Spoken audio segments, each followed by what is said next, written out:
नमस्कार। ABP news पर हाजिर हूं मैं रोमाना इसार खान। जिस सपने को भारत ने कई साल पहले देखा था, आज वो हकीकत बनकर उभरा है। दिल्ली में G20 शिखर सम्मेलन आज औपचारिक शुरुआत हुई। दुनिया भर के कई ताकतवर नेता इस वक्त भारत में मौजूद हैं। नई दिल्ली दुनिया की राजधानी बनी हुई नजर आ रही है। विश्व की कई चुनौतियों पर चिंतन मंथन जारी और इन सबके केंद्र बिंदु में हिंदुस्तान की हैसियत कद भारत का, जो लगातार बढ़ता जा रहा है। सुबह 9:20 पर जैसे ही G20 के नेताओं का भारत मंडपम पहुंचने का सिलसिला शुरू हुआ था, भारत की यह नई ताकत, इसका एहसास दुनिया को होने लगा। बारी बारी से सभी देशों के राष्ट्राध्यक्ष कार्यक्रम में पहुंचना शुरू हुए। पीएम मोदी ने गर्मजोशी से सभी का स्वागत किया।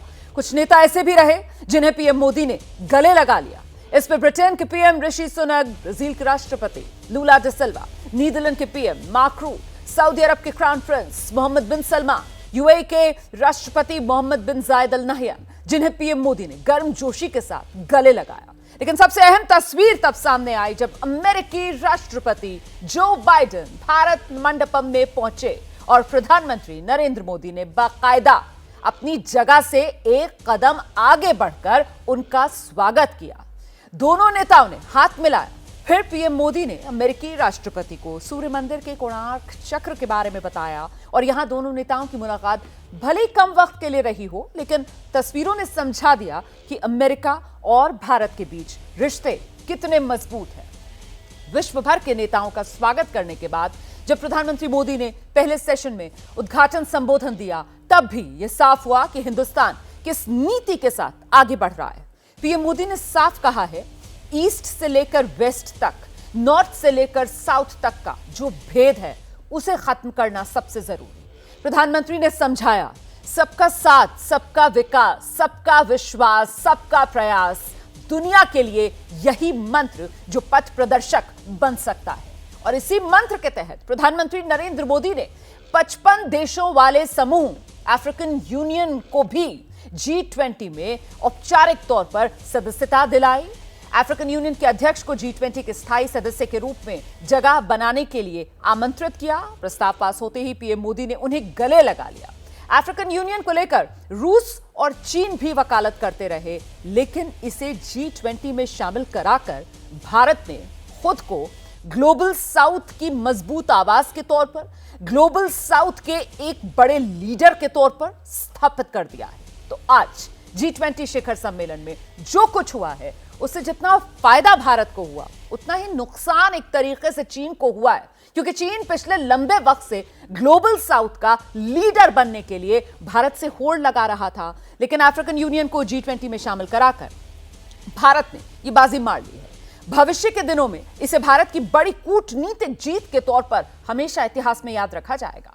और साथ ही वो एक बड़ी कोशिश जो चीन की तरफ से की जा रही थी कि G20 समिट पे न्यू दिल्ली डिक्लेरेशन ना आए, वो जो रोड़ा अटकाने की कोशिश थी चीन की, उस पर भी पानी फिर चुका है। चीन का वो नापाक मंसूबा भी पूरी तरह नाकाम हो चुका है। ऐसे में सवाल, क्या जिनपिंग इन्हीं सब चीजों को पहले ही भाप चुके थे और इस सम्मेलन से इसी वजह से दूरी बनाई? आज इन तमाम मुद्दों को लेकर चर्चा करेंगे, लेकिन पहले देख लीजिए प्रधानमंत्री नरेंद्र मोदी ने जैसे दुनिया के नेताओं को एकजुटता का संदेश दिया, उसका असर किस रूप में सामने आया।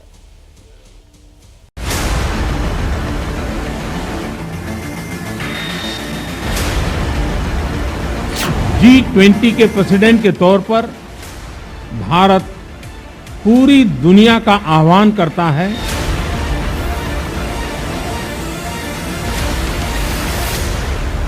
मानवता का कल्याण और सुख सदैव सुनिश्चित किया जाए।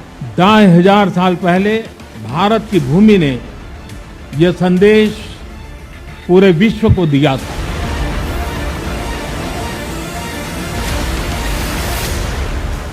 21वीं सदी का यह समय पूरी दुनिया को नई दिशा दिखाने वाला और नई दिशा देने वाला एक महत्वपूर्ण समय है।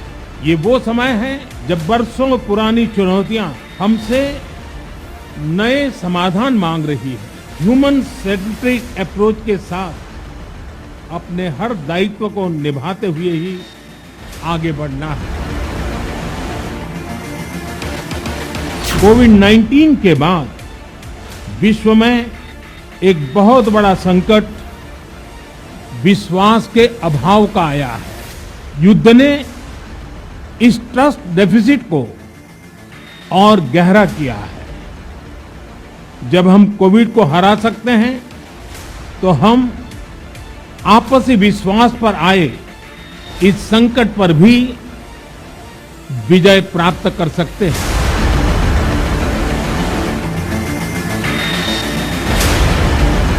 G20 के प्रेसिडेंट के तौर पर भारत पूरी दुनिया का आह्वान करता है कि हम मिलकर सबसे पहले इस ग्लोबल ट्रस्ट डेफिसिट को एक विश्वास, एक भरोसे में बदलें।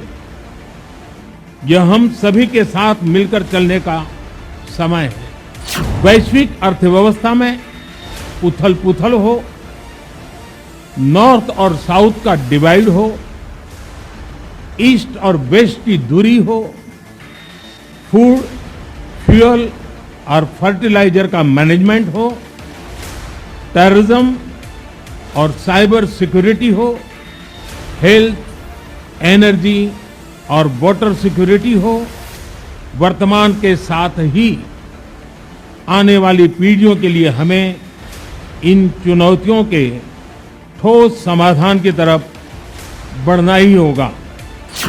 आप सबकी सहमति से आगे की कार्रवाई शुरू करने से पहले मैं अफ्रीकन यूनियन के अध्यक्ष को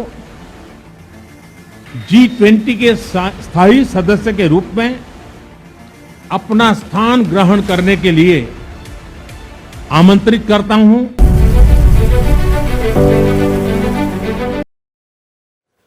और आइए जल्दी से आपका परिचय कराते हैं। खास मेहमान इस वक्त हमारे साथ मौजूद हैं पूर्व विदेश सचिव शशांक जी हमारे साथ जुड़ रहे हैं। SD मुनि साहब पूर्व राजनयिक हमारे साथ इस वक्त मौजूद हैं। आप देख सकते हैं retired major general KK Sinha इस चर्चा में हमारे साथ शामिल हो रहे हैं और ABP न्यूज के हमारे editor foreign affairs Ashish Kumar Singh भी मौजूद हैं। आशीष, सबसे पहले मैं आपके पास आ रही हूँ। वो सबसे बड़ा रोड़ा अटकाने की जो चीन की तरफ से कोशिश की जा रही थी कि किसी तरीके से ये G20 समिट न्यू दिल्ली इसकी चमक फीकी कर दी जाए, न्यू दिल्ली डिक्लेरेशन ना आ जाए, चीन के मंसूबे पर पानी फिर गया है।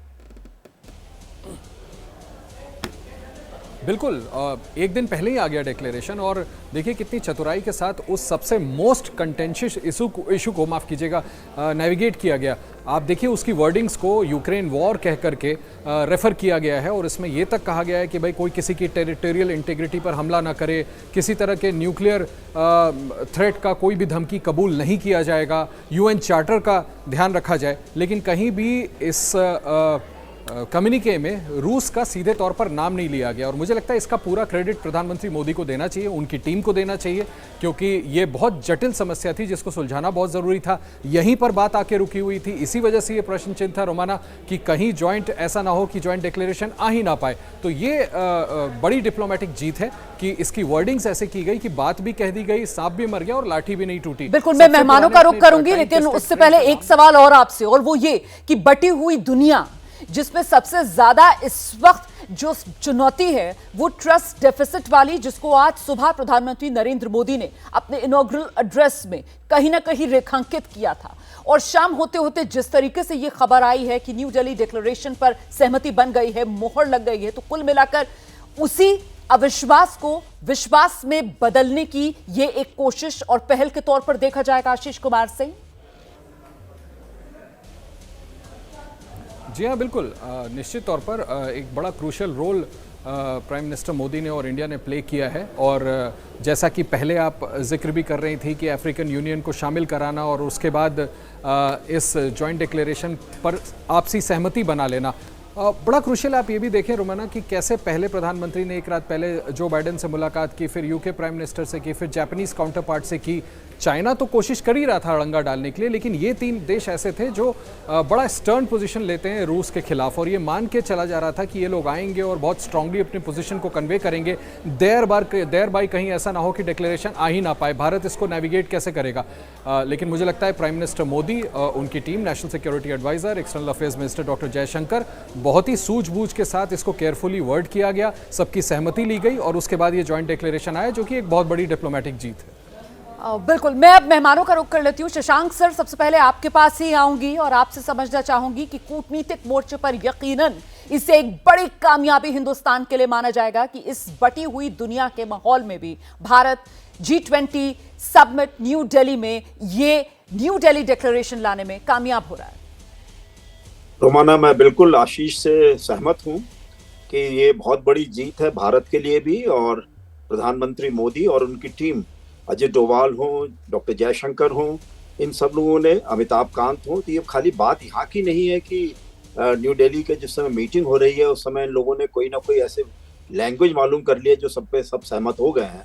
मैं कहता हूँ कि ये बहुत ज़बरदस्त काम इनका कई महीनों से, कई वर्षों से चल रहा है, जो मोदी साहब ने अपनी छवि बनाई है विश्व में कि सब US हो, UK हो, फ्रांस हो, इवन चाइना भी और रशिया भी, वो सब मानते हैं कि ये जो है मोदी साहब बहुत ही एक अनूठी पर्सनालिटी लेकर आए हैं, और विश्व को जिस तरीके से ट्रस्ट डेफिसिट पैदा हुआ था उन सबको दूर करने में उन्होंने बहुत बड़ा रोल प्ले किया है। और आते ही मैं देख रहा था कि राष्ट्रपति बाइडेन के आते आते उनके नेशनल सिक्योरिटी एडवाइजर जैक सलिवान ने कहना शुरू कर दिया था कि इस समय जो है आर्थिक जो उस पर असर पड़ रहा है वो ज़्यादा महत्वपूर्ण है बजाय युद्ध के बारे में करने के। तो ऐसा लगता था कि अमेरिका भी किसी तरीके से सहमत हो रहा है कि G20 को जो है रेलेवेंट करने के लिए बहुत आवश्यक है जी। कि इसमें जो प्रधानमंत्री अपने पूरी कोशिश कर रहे हैं कि सबको मिला के लेके चला जाए, अफ्रीका के देशों को साथ में मिलाया जाए, भारत में सारी जनता को मिलाया गया है,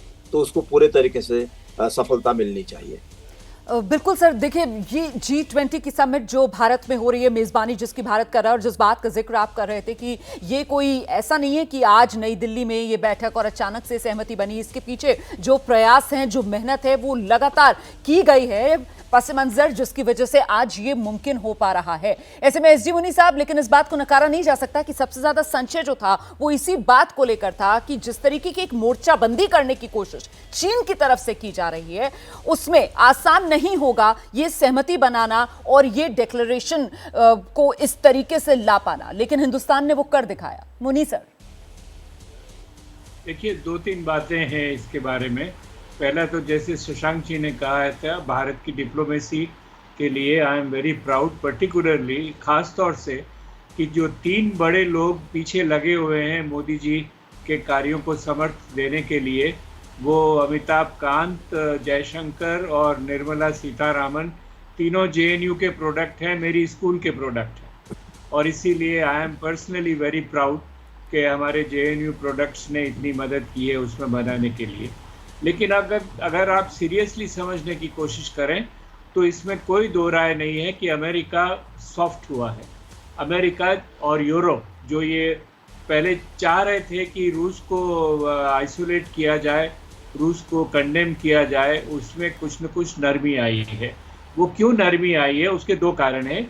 एक तो अमेरिका की इंटेलिजेंस ने ये धीरे धीरे बताना शुरू किया कि अगर अमेरिका का उद्देश्य रूस को हराना, तोड़ना है, तो वो इस लड़ाई से नहीं होगा।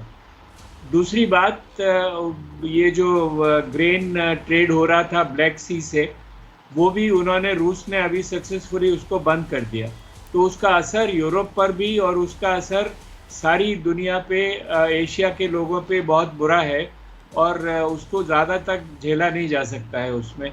तो ये भी अमेरिका को समझ में आया होगा। और तीसरा मोदी जी का जो पर्सनल चार्म है, जो उन्होंने डिनर के साथ बातचीत की होगी, बाइडेन साहब से ये कहा होगा कि आप कुछ नरमी दिखाइए, तो ये तीनों बातें मिलकर इकट्ठा हुई हैं।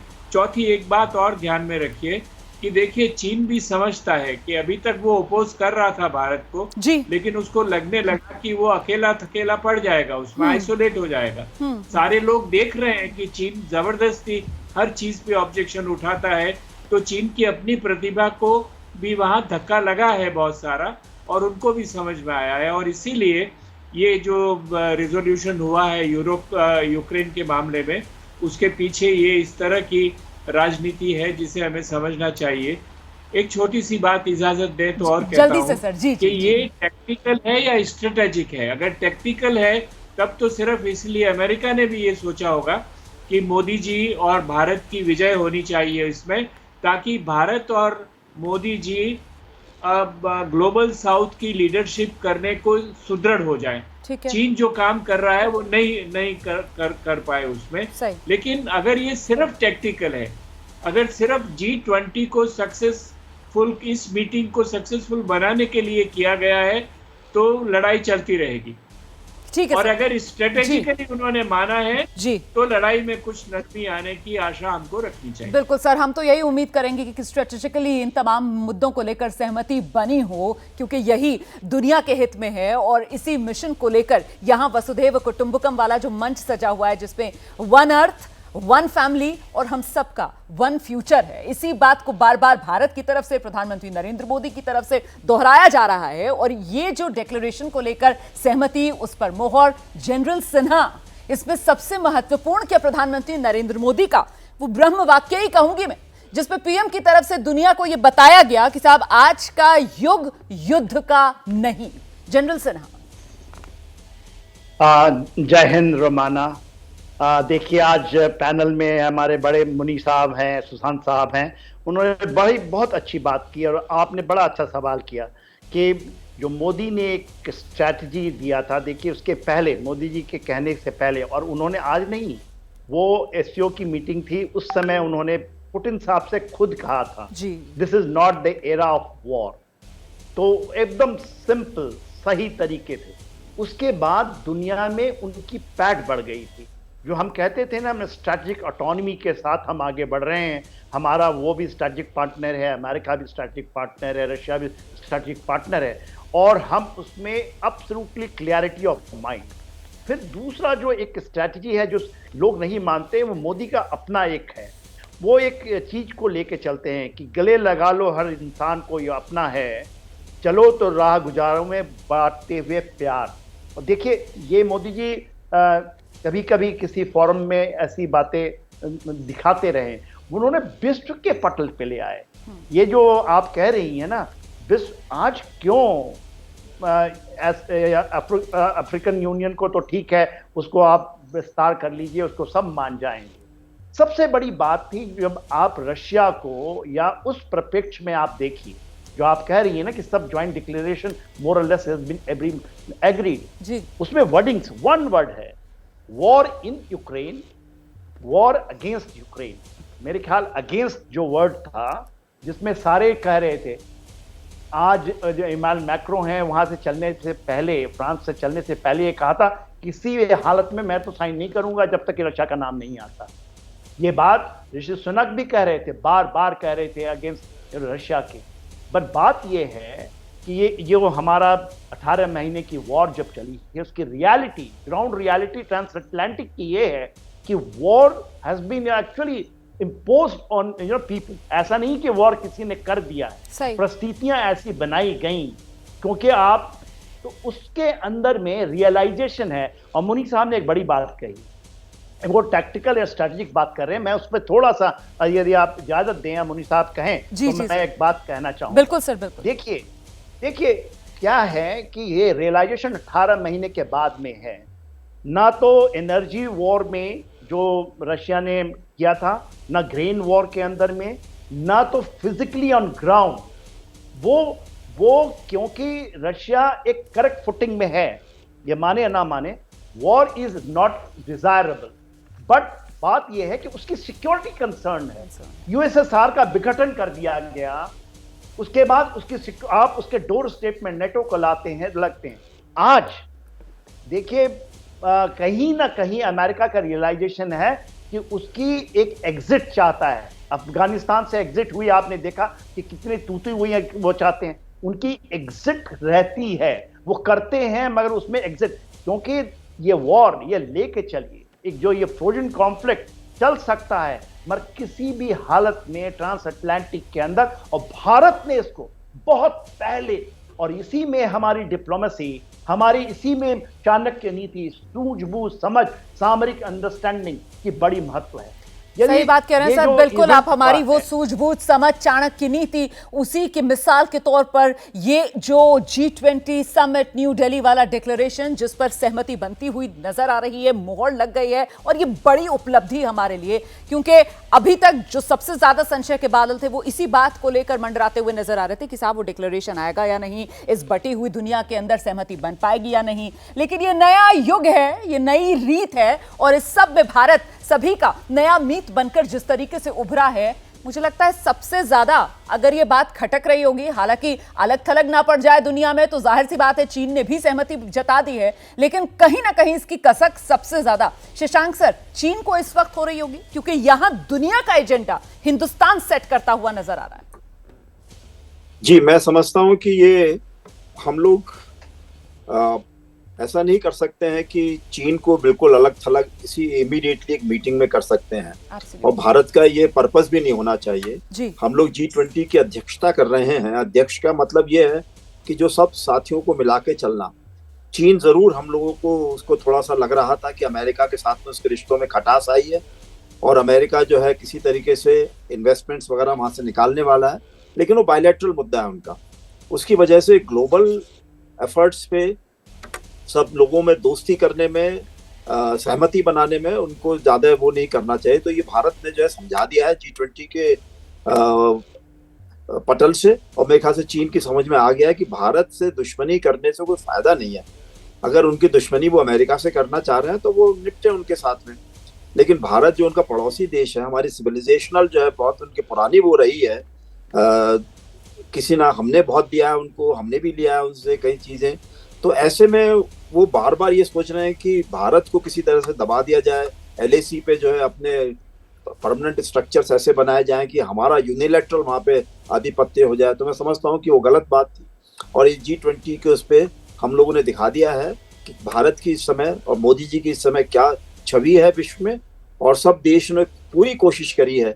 मैं ये नहीं कहता हूँ कि भाई युद्ध अभी खत्म हो जाएगा, लेकिन ऐसा लगता है कि ऐसे स्टेज पे पहुंच गया था कि युद्ध मुझे लग रहा था कि जैसे डिप्लीटेड यूरेनियम वगैरह के शेल्स सब सप्लाई करे जाने थे, अमेरिकन जो टैंक्स उनको जाने हैं यूक्रेन में, और रशिया ने उसको कह दिया था कि उनकी अब रेड लाइन बहुत जबरदस्त तरीके से क्रॉस होने वाली है, तो उन्होंने न्यूक्लियर के बारे में फिर बात कर दी थी। तो मैं समझता ये हूँ कि अब ये थी बात कि या तो अब धीरे से स्ट्रेटेजिक तरीके से एक निर्णय लिया जाए कि युद्ध को समाप्ति की तरफ ले जाना है, और भारत ने जो है ये बताने का प्रयास किया कि ये अच्छा अवसर है G20 का मीटिंग में, अगर किसी तरीके से सहमति आसानी से बन जाती है तो अब जो है हम जो है प्रेसिपिस से जो बिल्कुल एक किनारे पे आके खड़े हो गए थे पूरे विश्व युद्ध के लिए, उससे पीछे धीरे धीरे हटा जाए। बिल्कुल। SD मुनि सर, जिस बात का जिक्र यहाँ पर शशांक सर कर रहे हैं कि साहब वो दुनिया के लिए शांति और बंधुत्व वाला जो भविष्य है उसके रोडमैप को किस तरीके से हासिल किया जाए, वही भारत की तरफ से रख दिया गया है दुनिया के सामने, जिस पर दुनिया सहमत नजर आ रही है इस समिट। मुनि सर। हाँ, नहीं, ये तो स्पष्ट है जो जॉइंट डिक्लेरेशन छाया हुआ है जिसमें हर मुद्दे पे कंसेंसस है, उसमें ये बिल्कुल स्पष्ट बात है। लेकिन एक बात, इसका एक पहलू इसका ये भी है कि भारत का ये प्रयास रहा है कि G20 एक इकोनॉमिक और डेवलपमेंटल फोरम है, उसको जियोपॉलिटिक्स की वजह से तहस नहस नहीं किया जा सकता। और ये बात इस डिक्लेरेशन में साफ निकल कर आई है कि कोर ऑफ G20 जो है वो डेवलपमेंटल और इकोनॉमिक इश्यूज पे रहेगी। जो वॉर का जियोपॉलिटिक्स का मुद्दा है जिसने खदेड़ दिया था, सबको हिला के रख दिया था, उसको मार्जिन पे रखा गया है। एक माने में 3-4 पैराग्राफ उसमें लिखे गए हैं, लेकिन उस पैराग्राफ में सब में नरमी है, और ये कहा गया है शांति से, डायलॉग से, डिप्लोमेसी से हमको इसका हल निकालना है। तो ये एक बड़ी बात है कि डेवलपमेंटल फोरम को की क्रेडिबिलिटी को रेस्टोर किया गया है एज ए डेवलपमेंटल फोरम।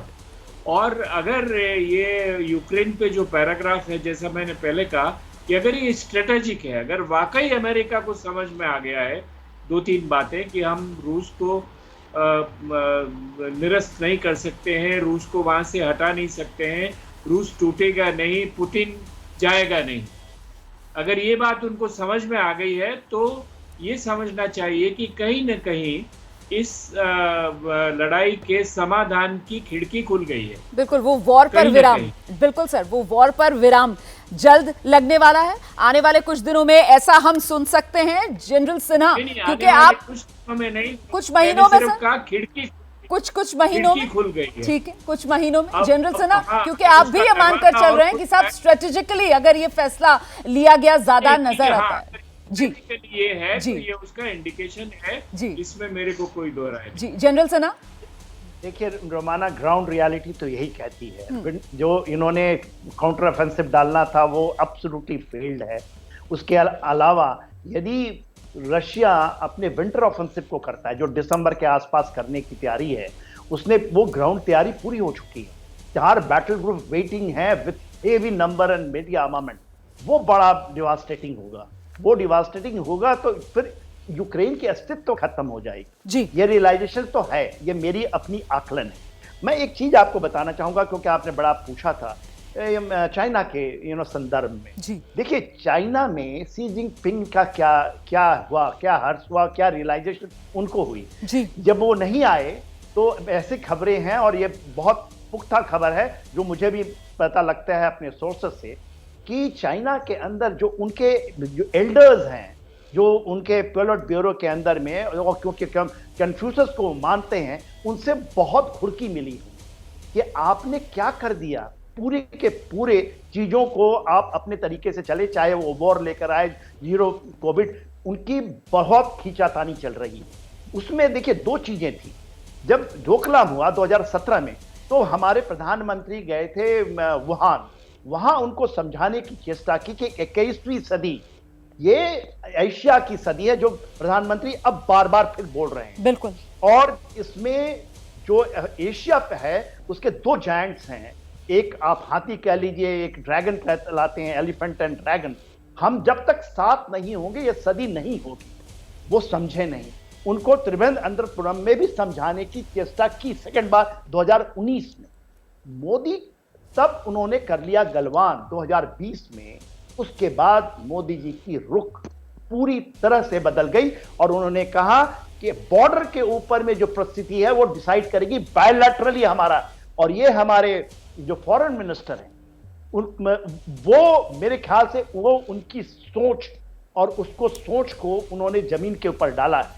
देखिए जमीन जो भी चीजें हो रही हैं, क्योंकि सारा हमारा बायलैटरल डिसीजन बहुत इंपॉर्टेंट है। चाइना जो बहुत अच्छा सुशांत साहब कहे, उसको आप राइट ऑफ नहीं कर सकते। और यही बार बार प्रधानमंत्री ने सी जिनपिंग को समझाया, और ये अकेले ये राष्ट्राध्यक्ष ऐसे रहे हैं जो इस बात को नहीं समझे। डॉ जिनपिंग भी समझते थे, भले ही उनकी स्ट्रैटेजी हो। जी सर। अच्छा, जी मैं उनकी स्ट्रैटेजी भले ही दूसरे हो कि हम अपने इंटेंशन को ना दिखाएं, जब हमारा समय आएगा तो हम उभरेंगे, मगर ये जो आपका एक्सपेंडिज्म है, जो कहते हैं ना विस्तारवाद, वो वहीं कहीं बड़ी गलती हुई। और बिल्कुल। और सर ये जो तस्वीरें अभी आ रही हैं वो ग्लोबल बायोफ्यूल्स अलायंस की जो लॉन्चिंग हो रही है उस वक्त की ये तस्वीरें भी हम दर्शकों को दिखा रहे हैं, जहां पर प्रधानमंत्री नरेंद्र मोदी नजर आ रहे हैं। तो ये जो भारत मंडपम है उसमें जिस तरीके की लगातार हलचल है, उससे जुड़ी हुई जो तस्वीरें सामने आ रही हैं उस पर भी हमारी नजर बनी हुई है। जो दूसरा सत्र सेशन था वो खत्म हो गया है। आज के दिन 2 सेशन, पहला सेशन वन अर्थ, दूसरा सेशन वन फैमिली, मतलब एक परिवार, और कल जो अंतिम सेशन रखा गया है, जो फर्स्ट हाफ में रखा गया है, वो वन फ्यूचर वाला। और यही इस G20 समिट न्यू दिल्ली की theme, one earth, one family, one future. तो ये भारत में जो G20 की मेजबानी हुई है, इसमें सबसे बड़ी कामयाबी खास मेहमान किस बात को मान रहे हैं, उस पर मैं आऊंगी आप लोगों के पास। लेकिन पहले जरा जल्दी से एक बार फिर से अपने सहयोगी आशीष कुमार सिंह का रुख करते हैं और आशीष से जानते हैं जरा वो हाई पॉइंट्स जो सामने निकल कर आए हैं इस न्यू दिल्ली डिक्लेरेशन में। आशीष। देखिए, वैसे तो कोऑपरेशन तमाम दूसरे सेक्टर्स की भी बात की गई है, चाहे वो इकोनॉमिक कोऑपरेशन हो, जिसका मुख्य उद्देश्य है G20 को लेकर के 1999 में जिस मकसद को लेकर के ये ग्रुपिंग बनाई गई थी। इसके अलावा renewable energy, climate change, trade facilities, और अभी आप देखें अब से ज़्यादा वक्त नहीं है रोमाना, थोड़ी देर बाद वो ग्रैंड अनाउंसमेंट भी कर दी जाएगी जो इंटरनेशनल कॉरिडोर की बात हो रही है, रेल और शिप की। तो तमाम मुद्दों को कवर किया गया है, मीटिंग ऑफ माइंड्स है, बहुत बड़ा डिक्लेरेशन है, कई पन्नों में डिक्लेरेशन जारी किया गया है, लेकिन सबसे अहम तो फिर भी हाईलाइट वही है जिसकी चर्चा आप लगातार कर रही हैं, मैं और आप बात कर रहे हैं कि किस तरह से नेविगेट किया सबसे जटिल मुद्दे को, रशिया और यूक्रेन के मामले को, बिना रशिया का नाम लिए वॉर इन यूक्रेन का जिक्र करते हुए ये जरूर कहा गया डिक्लेरेशन में कि कोई किसी के टेरिटोरियल इंटीग्रिटी पे हमला ना करे, न्यूक्लियर हमले की धमकी ना दे, यूएन चार्टर का खिलाफ बल प्रयोग ना किया जाए। आज का युग युद्ध का युद्ध नहीं है, बिना रशिया का नाम लिए वॉर इन यूक्रेन, इस तरीके के शब्दों का इस्तेमाल करके वो एक आम सहमति दुनिया के इन तमाम देशों के बीच बनाते हुए प्रधानमंत्री नरेंद्र मोदी कूटनीति के मोर्चे पर इस वक्त दुनिया के सबसे कद्दावर नेता नजर आ रहे हैं। मैं एक बार फिर से मेहमानों का रुख करूंगी और वो जिस बात का जिक्र अभी आशीष कर रहे थे, मुझे लगता है मुनीस साहब बेहतर तरीके से बता पाएंगे। सर, ये जो अभी सहमति और जो अनाउंसमेंट का इंतजार किया जा रहा है इंडिया, सऊदी अरेबिया, अमेरिका के बीच, वो रेल और पोर्ट वाली कनेक्टिविटी को लेकर, तो इसमें भी कहीं ना कहीं चीन का जो BRI था उसके लिए संदेश छिपा हुआ।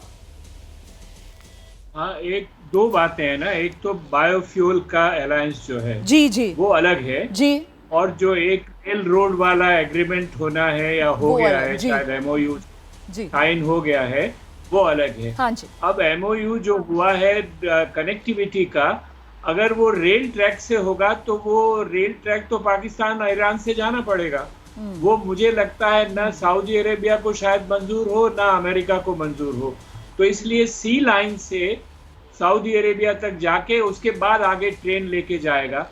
लेकिन चीन का कनेक्शन यूरोप से सेंट्रल एशिया होते हुए एस्टेब्लिश हो चुका है, इसीलिए ये एक कॉम्पिटिटिव ट्रैक हो जाएगा एक तरह से, कि ऑल्टरनेटिव जो कहते हैं ना हम लोग कि हाईवे पे भीड़ को कम करने की कोशिश की जा रही है, तो जो चीन ने भीड़ इकट्ठा कर रखी है उसको कम करने की एक बहुत बड़ी कोशिश ये हो रही है। लेकिन ये अभी आइडिया के स्टेज में है, लेकिन सर वो आइडिया जो है ना उसी से इस वक्त जनरल सेना बेहतर तरीके से इसका जवाब दे पाएंगे। मिर्ची यकीनन चीन को लग रही होगी जनरल सेना। शशांक सर, बस आ रही हूँ आपके पास। जनरल सेना, एब्सोल्युटली, देखिए ये एब्सोल्युटली चीन सेंट्रिक यदि आप लें तो उसकी जो बेल्ट एंड रोड इनिशिएटिव है, ओबोर कहते हैं, वन बेल्ट वन रोड, तो उसमें पांच जिसके अंदर समुद्र के साथ में, लैंड के साथ में सी पैक उसका शामिल है, और वो गए थे बहुत देशों ने, 193 देशों ने उनको आ गए थे जब इन्होंने किया 2015 में,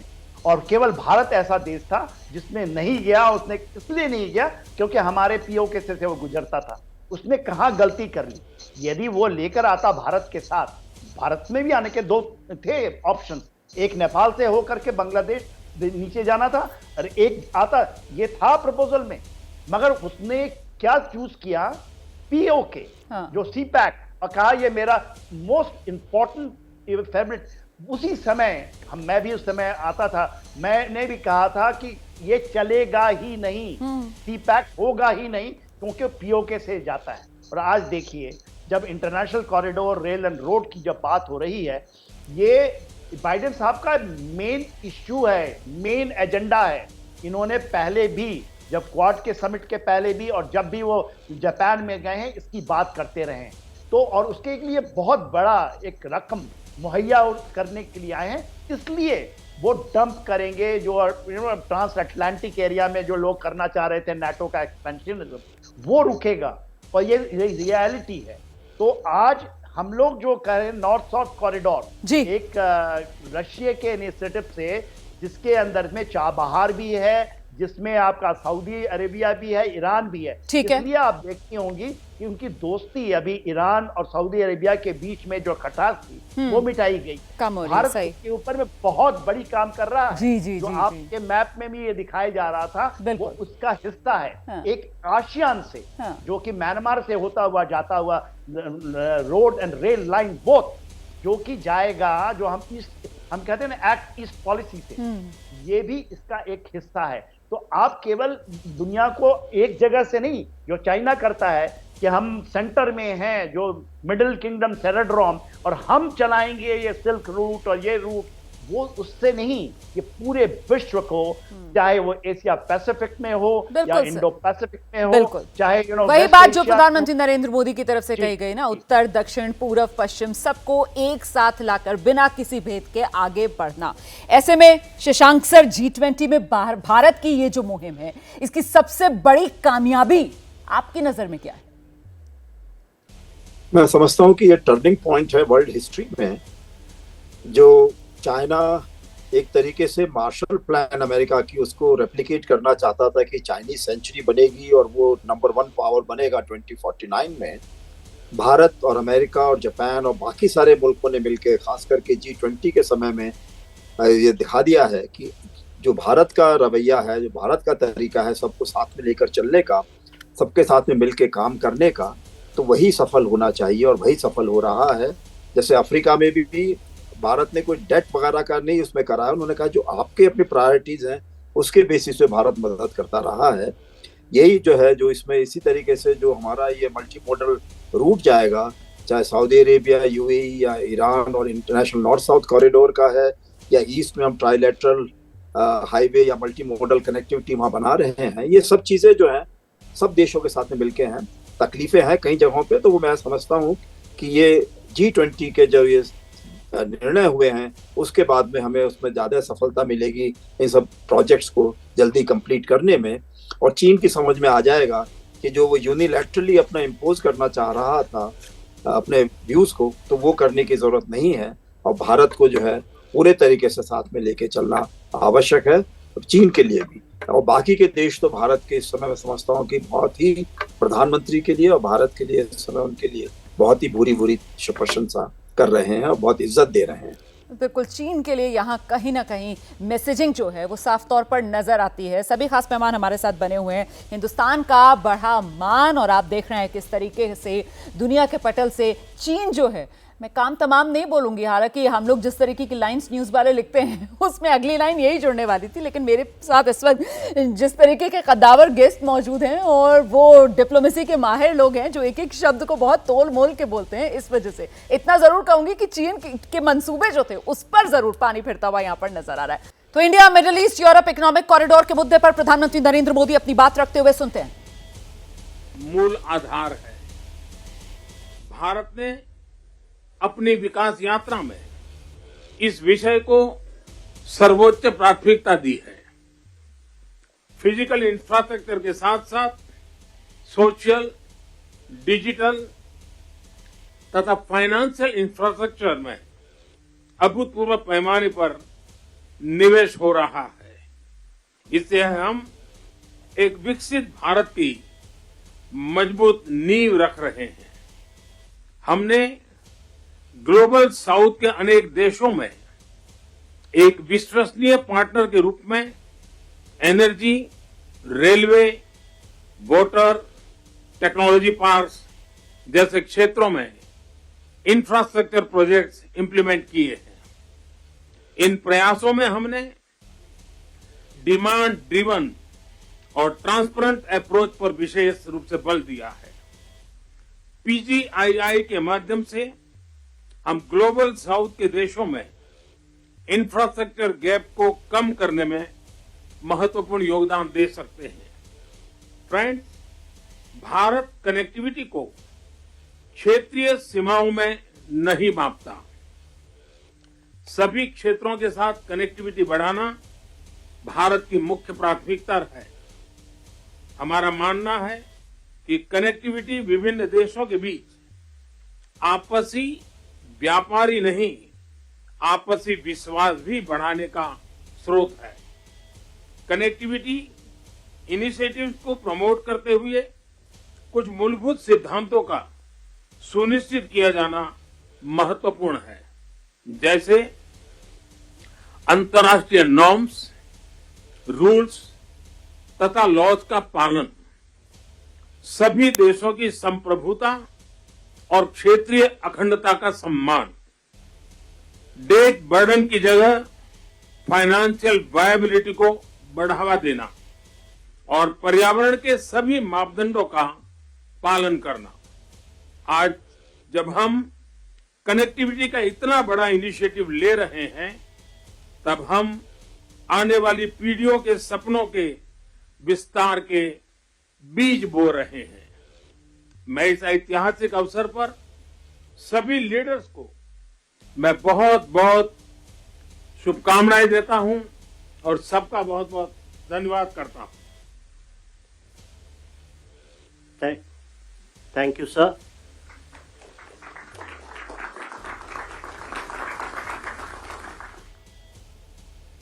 partnership for global infrastructure and investment समझौता होते हुए देशों के बीच प्रधानमंत्री नरेंद्र मोदी की तरफ से महत्वपूर्ण और ऐतिहासिक समझौता इसे करार दिया गया है।